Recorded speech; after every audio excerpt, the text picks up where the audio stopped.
backpack to make, but it's okay.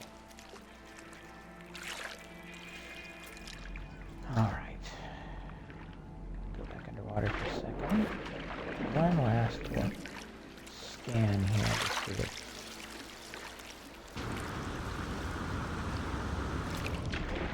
if there are any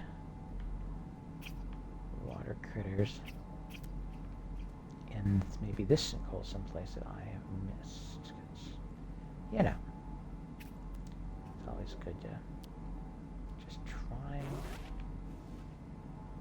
to hunt down those last couple things. And it's like me going on those surveying missions in Starfield. They're, you know, they're not the most exciting thing. They're a little dry, but when you're on a world, you're trying to hunt down the last couple of specimens with your scanner. I don't know. I get the scientific urge. So for everything not to just be hammers and nails, a guy to shoot and a gun you shoot him with. All right, so this is the interior of the Claudel. I will get to showing an exterior view at some point of this thing. This is my lowest bottom deck of the thing. I have a middle deck that has two hull sections, and then a top deck which contains my bridge, which has a really cool looking bridge. I think of it as the best of the three. Oh, see you later. Having fun. See you later, bro. Yeah, nice. I do like when people stop by and give a little chat. Like I said, feel free to gab at me. Like I said, I'm not really jumping into anything new. I'm not jumping into any spectacular, brand new, sensation-seeking sort of live streaming. I am just kind of doing, what do they call it in manga and anime? Kind of a slice of life sort of a thing. So my little modules, my little habitation modules here. Again, I have the Ambassador class, which is a little more streamlined and sleek as opposed to the Titan, which are a little militaristic looking. And then there's the Thunderbird class modules where everything has that Serenity from Firefly. All the wiring and circuitry is kind of all sticking out from the walls, and see all the ducts and everything. Whereas this is a little more like this.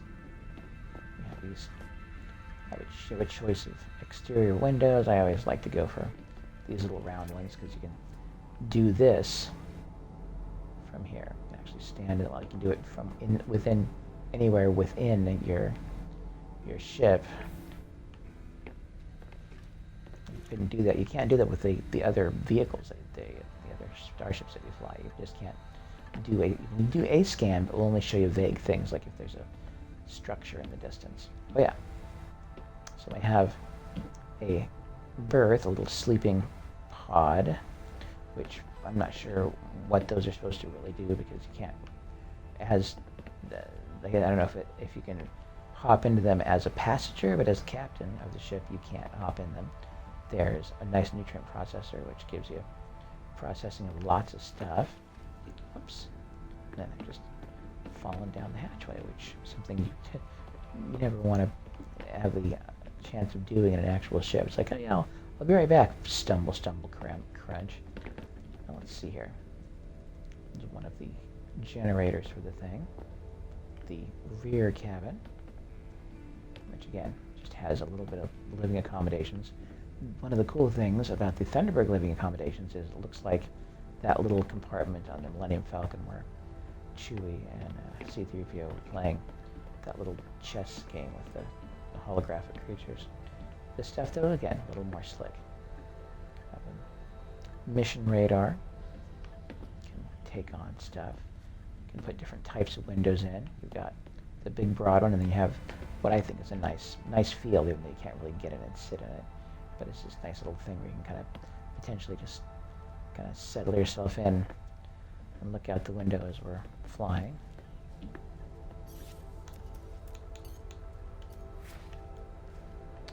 Switch into first-person view.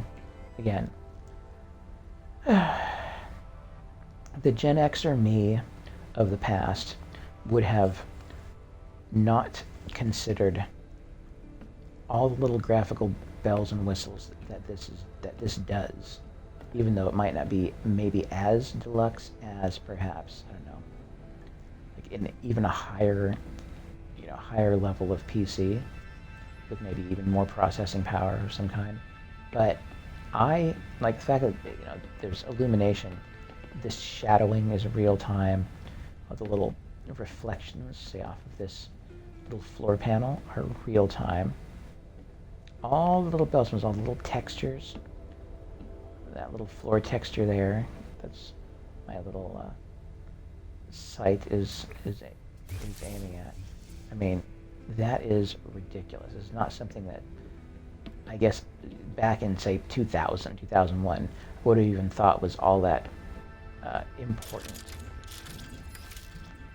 to even need in a game. You just needed your basic stuff to make the experience what it was. But oh yeah, by the way, the cockpit of this thing, it's really cool.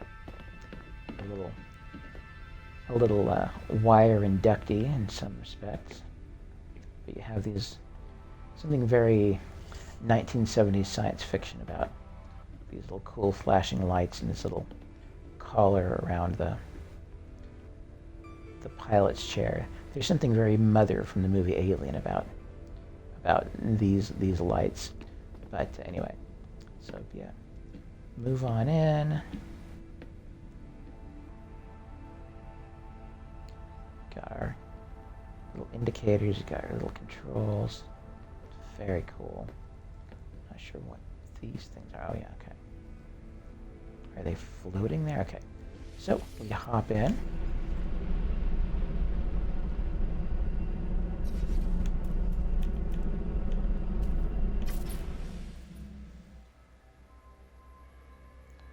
Go into photo mode.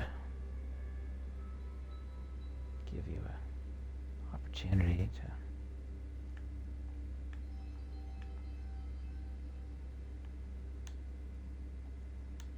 get a look at what my relatively simple ship looks like. I think I may have blown it. I think if I had added, as you complete stages in the expedition, you get these hull packets, you get all these parts that you can throw at your ship. I should have just attached them before I ended the expedition and came back to the main game, because what I'm running into now is, that doesn't seem very space-worthy, does it? It's all right, though. But when you come back from the expedition, you get to keep certain things that were in the expedition, but a lot of other stuff gets lost. And there were a number of really cool things that I think I should have found some way to transition back into the main game.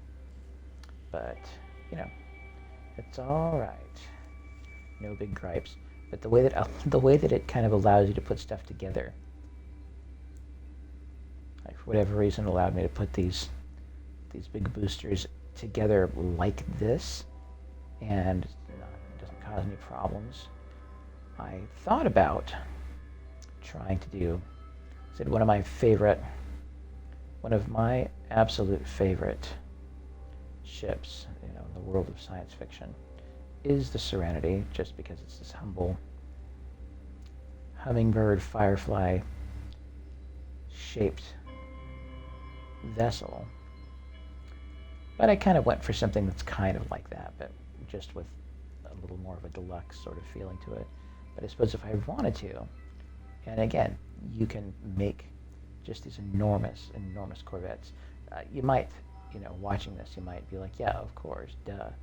But just more stuff that did not exist in any way, shape, or form at one point in my life when I was much younger. Like 22-year-old me with my old Sega Genesis would have just been like, yeah, there's no way they'd be able to achieve these kinds of visuals. Like, what even has that kind of, that degree of just processing power to do it? But then you get here, and actually, one of the things I like about this ship is, once I kind of, it was just just two levels, the two in the middle and the one on the bottom. But one of the things I like about the way it looks is, at least from the back and then from different angles, it looks like some kind of a hawk or a bird in flight in some respect. Something very avian looking about it. Some people made broader, chunkier looking ones, but once I kind of found this, and once the pieces kind of came together, I looked at it and said, you know, I think I will stick with this design. There's just something really oddly super satisfying about this puppy. So this has been my baby for the last couple weeks, last several days. I don't know what it's been, but yeah, just kind of doing a quick tour through. Oh wow, this is nice in that it allows you to be able to look in between things, if you want to, anyway. I don't know. I'm not as much of a nut about that kind of thing, but when you run into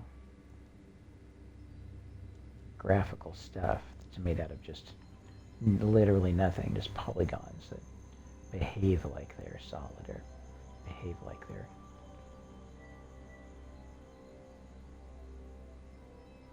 Yeah, anyway. Okay, so nothing there.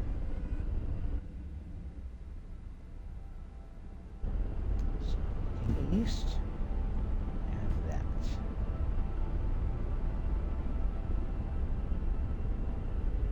I have my base.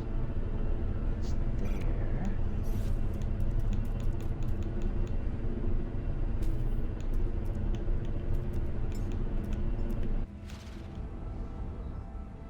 Base there.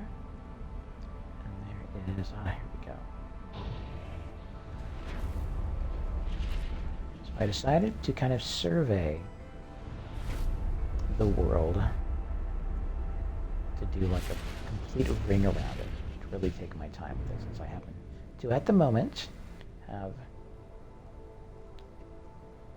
had actually a few days off to do this, which is why I've been able to do this.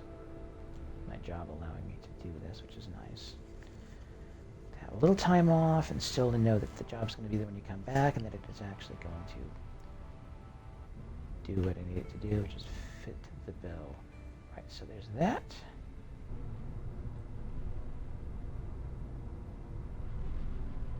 Looking south, and now east. So we're going to do this.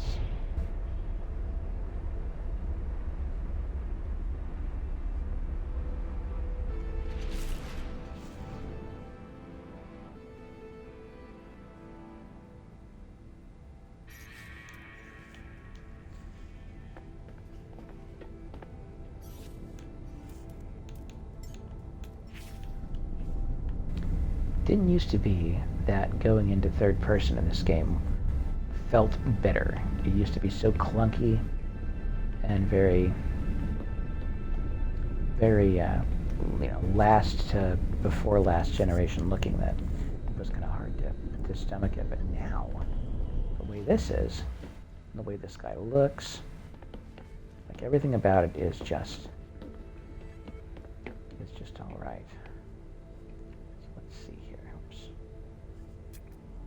I am going to plant one of those.